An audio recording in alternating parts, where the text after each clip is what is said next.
Welcome to Towards 2015, the program to broaden your business perspective in a large market with over 600 million consumers, which is the ASEAN market. The Department of Trade Negotiations under the Ministry of Commerce has organized an annual conference under the concept of the ASEAN Single Market in 2015, with many distinguished guests giving their own predictions of this single market. What does the future hold for ASEAN?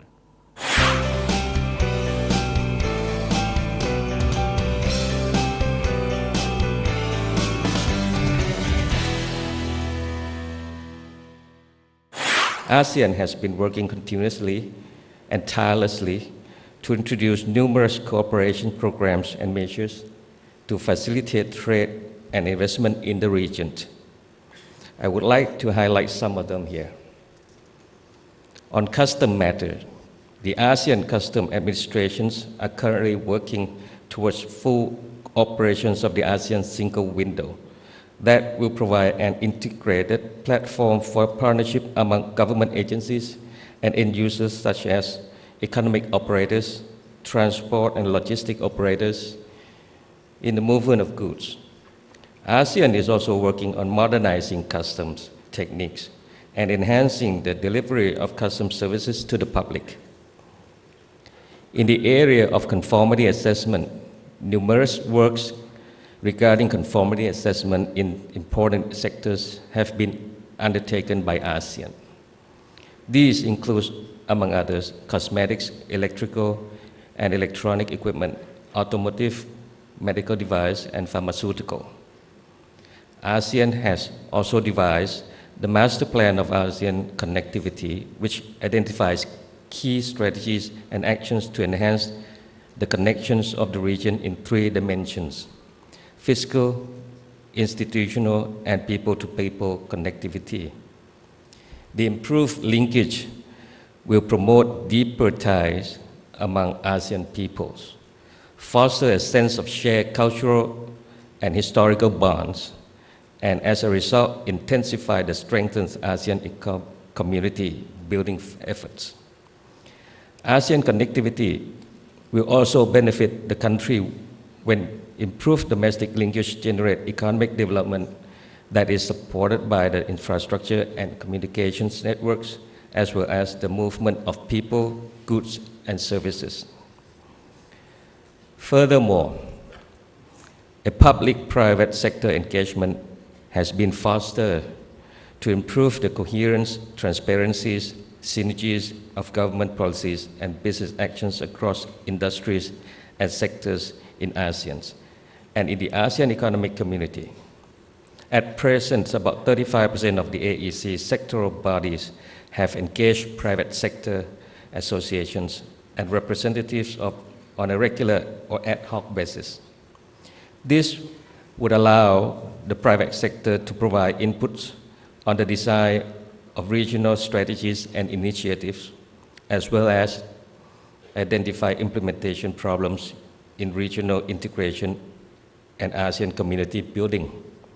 Lastly, I would like to mention the AEC scorecard that has been created to serve as a tool to monitor and evaluate the implementation towards AEC. I'm glad to learn that so far, 75.6% of measures and initiatives under the AEC have been implemented. Maybe I'm actually the one who should have changed my mindset. So I know that how difficult it is for any individuals to change the mindset and the way of thinking. And I believe that all of you are here today because you'd like to share what you believe, you like to share what you know, and you like to listen and learn from the others. And I think the importance of being AEC in 2015 was very much discussed. I'm sure that today the distinguished speakers would share more of what they believe and what they would suggest us all to prepare ourselves for the so-called 2015.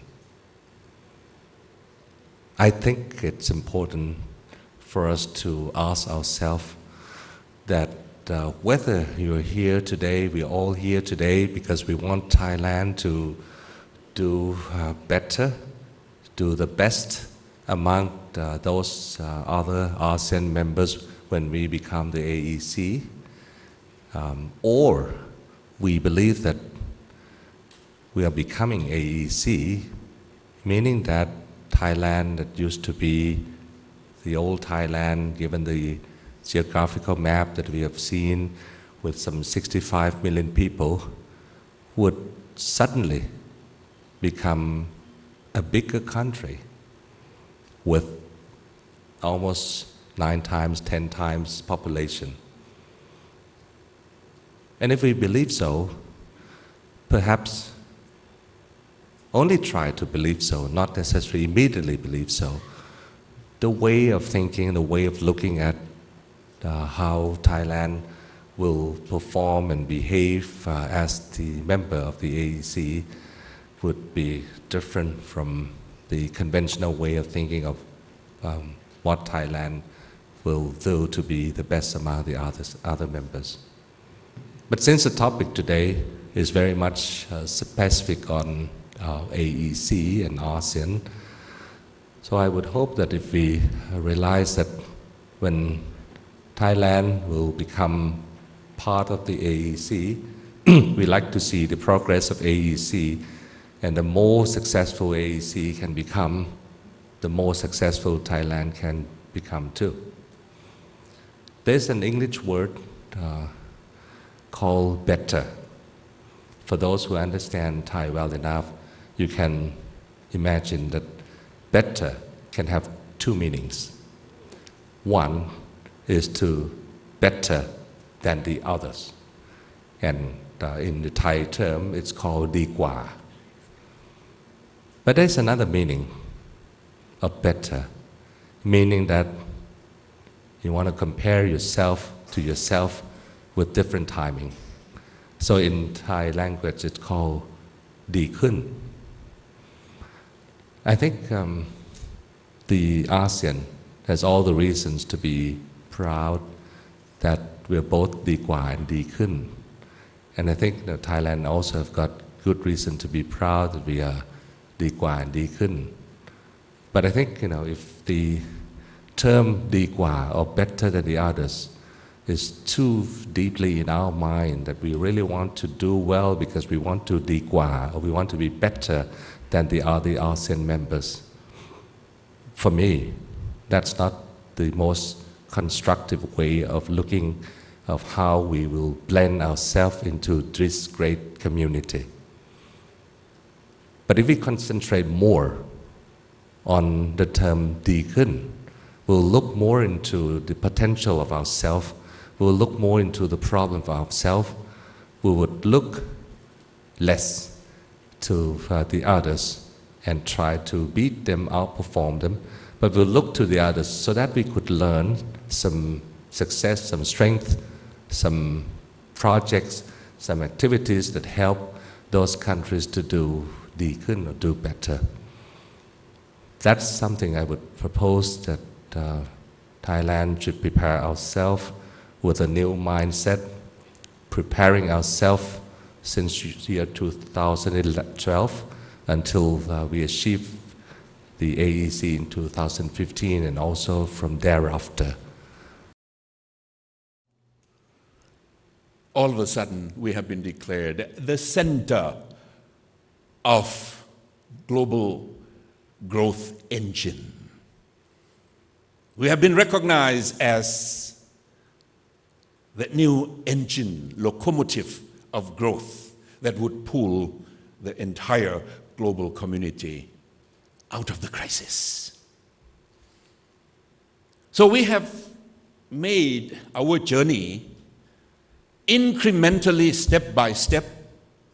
We didn't take giant leaps forward because we know that our members are extremely diversified in many, many ways. In governance, in norms, in values, in cultures, in economic system, we are extremely diverse. So we must be careful, and we take this journey at a speed that is comfortable to all of our members. But we have been able to stay together and work together and connect with the rest of the world and moving forward into the future. If Thailand is going to take advantage of this growing region, dynamic, Thailand will have to make its own adjustment inside. Thailand will have to open up more space for foreign direct investment into all areas of economic activities here. So, what we need to do is to make sure that we take advantage of the rules and the norms that we have created. And when the Deputy Prime Minister talked about the mindset, this is it. The mindset of the Thai private sector, or the Malaysian private sector, or Indonesian private sector, will have to be shifted. And will have to adopt a new approach to your investment, to your industry. And that new approach is the realization that the field has been open, the market has been expanded. You should not be satisfied with just 64 million consumers here in Thailand, or even 240 million in Indonesia, or even 30 million in Malaysia. The rule of the game for the economic growth in the age of globalization is you have to grow outside of your own economies.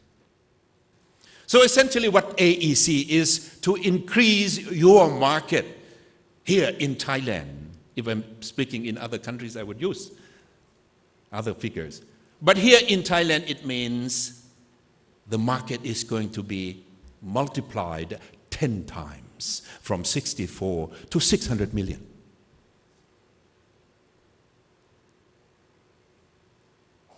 Of course, the efforts toward AEC, the journey toward AEC is not easy, it's not smooth. That's why the Department of Trade Negotiations would like to talk to the private sector in Thailand, where we should open up, what skills and expertise we should give to our industry, our business people, our entrepreneurs, to improve their competitiveness. And you will hear something about competitiveness today. But the level field has been created. Outsiders are looking in, excited about the prospect. More investment from outside coming in. The people of ASEAN, 64 million here, and the rest will have to be aware of this opportunity, this potentiality, and this new space, and must take the plunge to go out. And the Thai private sector is extremely competitive. Through the floods, through the political turmoil, through the, color games that we play,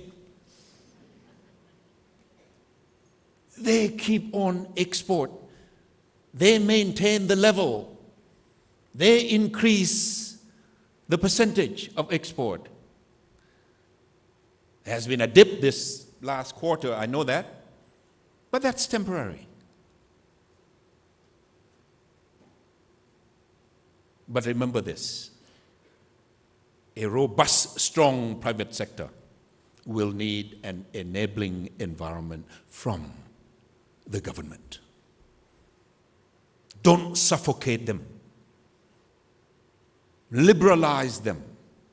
Help them. Energize them. Rules and regulations that need to be amended so that they would be free to pursue their own best interests, which accumulatively will be the nation's best interests. They have to be released. They have to be unleashed.